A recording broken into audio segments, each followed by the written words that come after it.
ஒன்றும் பேச்சு இல்லை, அது பெரிய விஷயம் இல்லை. அதை நான் ஒரு இடத்துல சொன்னேன், நான் ஒரு செய்தியை சொன்னேன். ஒருத்தன் ராத்திரியில படம் பார்த்துட்டு 4 மணிக்கு வீட்டுக்கு போறான். 1:30 மணிக்கு போயிருக்கணும், குடிச்சிட்டான். தடுமாறி 3:30 4 மணிக்கு போறான். போலீஸ் பிடிச்சிருச்சு. இவ்வளவு நேரத்துக்கு எங்கிருந்து வர? சினிமா பார்த்துட்டு வரேன். டிக்கெட் காட்டு. டிக்கெட் இல்லை. சைக்கிளோட அப்படியே கொண்டு போய் உட்கார வச்சு மொத்துன்னு மொத்துறாங்க. நீ திருடன் தானே கேட்டு அடிக்கிறான். இல்லன்னு காலைல 8 9 மணி வரலாம் அடிச்சு, அப்புறமா பாவம் போ அப்படின்ட்டு விட்டாங்க.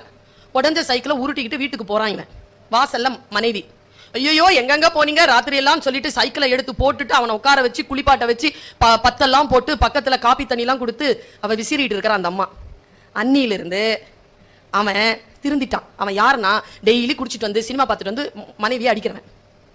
அவன் ஏன் திருந்தினான்னா, காரணமே இல்லாம அடி வாங்கினா எவ்வளவு வலிக்கும்னு அவனுக்கு தெரிஞ்சு போச்சு. இப்படி ஒரு சிறுகதை.